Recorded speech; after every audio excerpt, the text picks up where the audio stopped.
Flávio Dino assumiu ontem como ministro da Justiça. Ok, ele assumiu, ele nomeou secretários, muitos secretários ali que eu conheço de nome e que são pessoas que fazem um trabalho excelente já há muitos anos. E no discurso de posse já soltou a primeira bomba. Aí eu vou falar. Se tem alguém que não dormiu noite passada, se teve luzinha acesa até de madrugada em alguns locais, foi na Flórida. Lá na Flórida, em Orlando, em algum lugar, num condomínio fechado de extremo luxo, tinha uma luzinha acesa a noite inteira porque alguém não dormiu. Quem não dormiu foi o senhor Carlos e também o papai dele, eles dormem juntos, né? Então é só uma luzinha que fica acesa.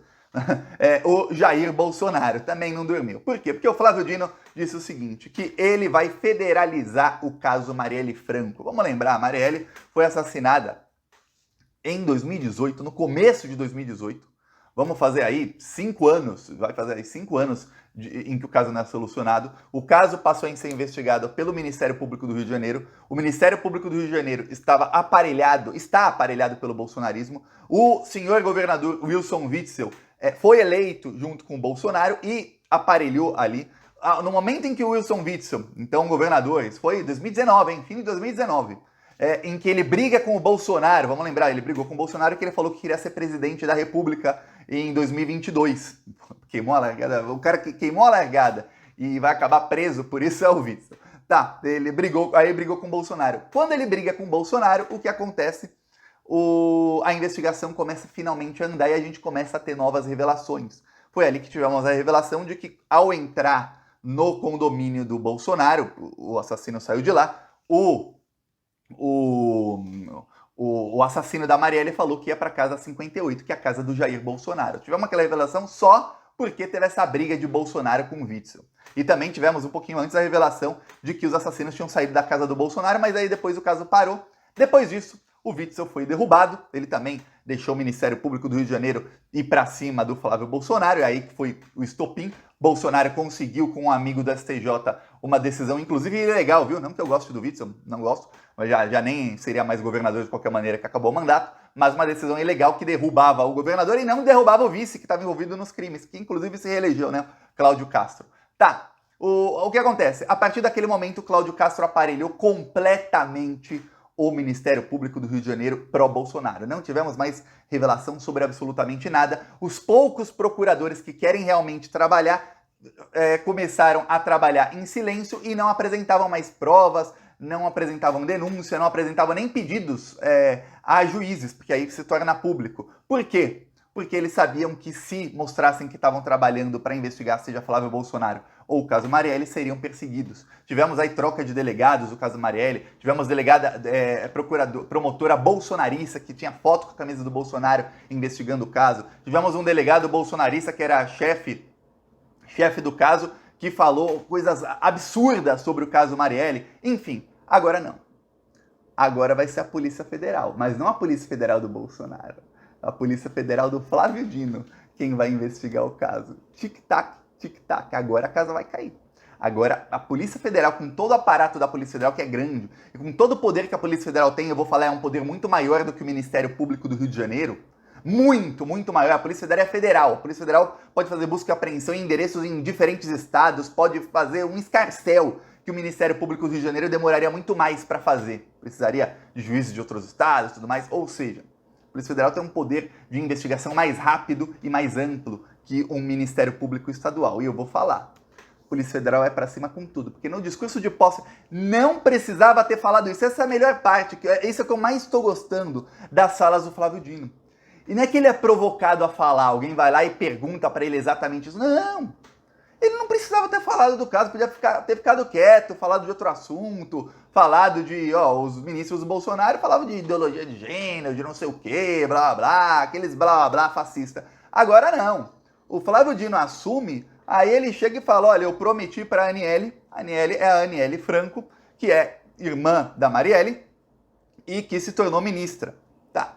Prometi para a Aniele e para a mãe da Marielle, a Marisete é mãe da Marielle Franco, que a gente iria solucionar o caso.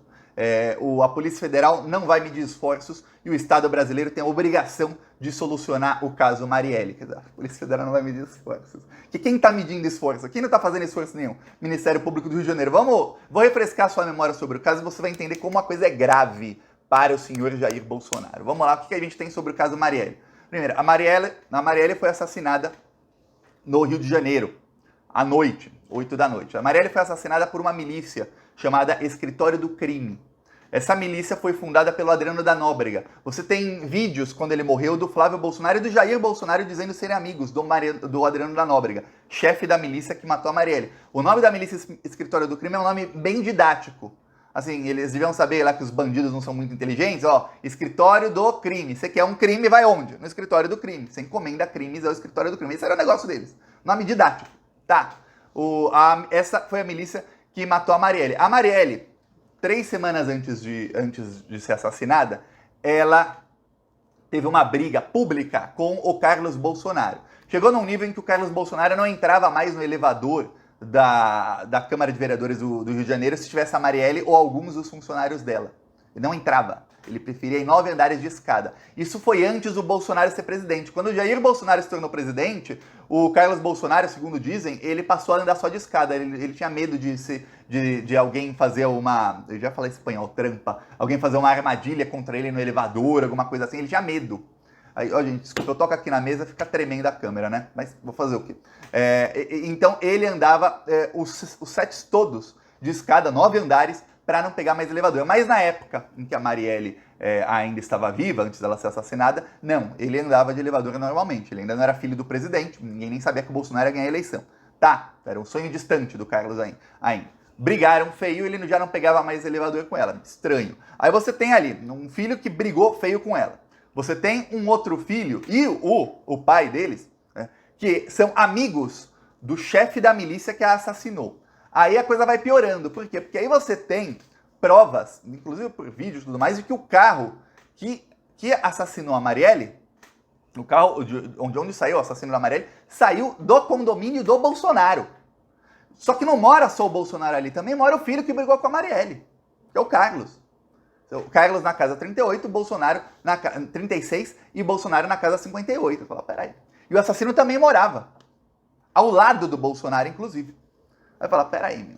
É muita coincidência. Alguém briga com ela e aí um amigo do irmão do cara que brigou com ela, que também é amigo do pai, ou seja, amigo da família, tem uma milícia, uma família que tem amigos criminosos, e essa milícia assassina. Só que não apenas assassina, sai de lá o carro com 3 pessoas do condomínio do cara que brigou com ela.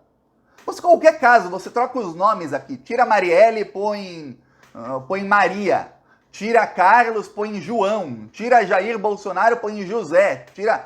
Troca os nomes e escreve essa história e fala quem é o principal suspeito. Impossível você não olhar para a família Bolsonaro. Impossível. E aí vem a pior parte. As 2 piores partes, onde eu posso falar, a prisão do Carlos Bolsonaro pode ser pedida já nas próximas semanas. Por obstrução de justiça. Eu vou te explicar por quê. O assassino, ao entrar, ele disse que vai para a casa 58, que é a casa do Jair Bolsonaro.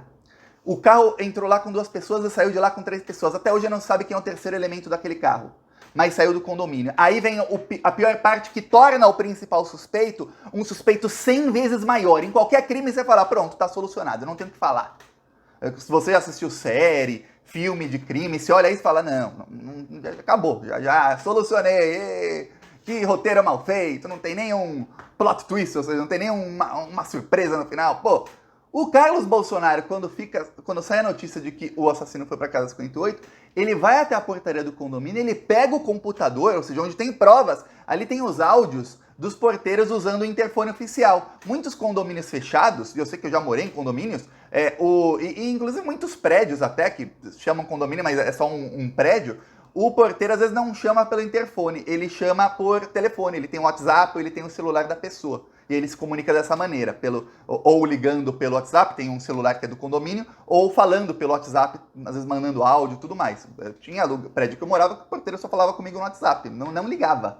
Eu falava, pô, não vou ligar porque você mora, às vezes está num quarto, você não escuta, alguma coisa, pô, já manda o WhatsApp porque a pessoa está sempre com o celular. Tá, o que acontece? Ali tinha os áudios de todas as ligações.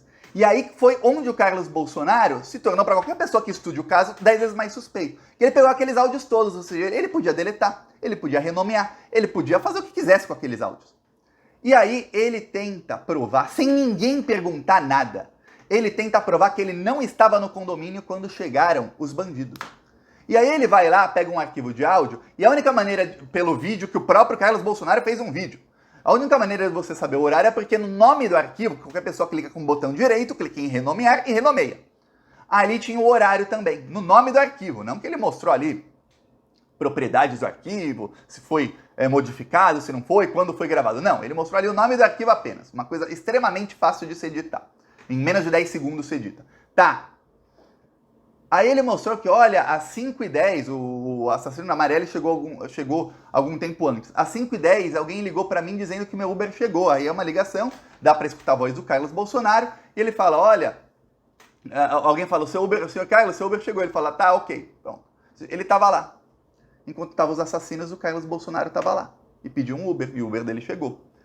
Só que aí, ele comete um ato falho, e ele diz que, olha, eu não poderia estar assim, às 5h05, 5h05 e alguma coisa, quando o carro dos assassinos chegaram lá, porque às 4h30 eu estava na Câmara de Vereadores do Rio de Janeiro, que fica muito longe, mas nem se ele fosse de helicóptero, ele chegava lá em meia hora.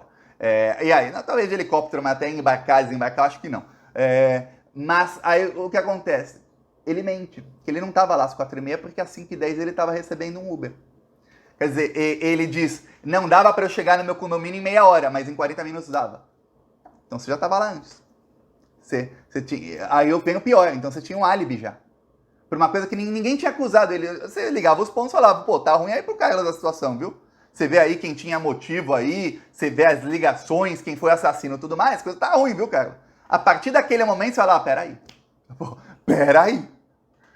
Por que você foi fazer isso? Ninguém perguntou, ninguém pediu. O pior, ele ainda pega o computador que tinha prova, a possível prova do crime, a ligação, que mostraria se o rapaz ligou realmente para casa 58. Ele diz que o porteiro falou no depoimento que ele falou com o Jair. Diz o porteiro, não sou eu, Thiago, falando. Não tem vídeo do Bolsonaro em outro local no mesmo dia. Tentaram achar um vídeo do Bolsonaro numa sessão da Câmara dos Deputados no mesmo dia, não conseguiram. Tem só palavra do Bolsonaro dizendo que estava em Brasília. O que sabe é que o carro saiu com 3 pessoas. Um era o motorista, outro era o assassino e o outro era a terceira pessoa que saiu do condomínio Vivendas da Barra. Quem é esse terceiro elemento? Prepara que teremos novidades. Peço aí a sua inscrição no canal. Falou!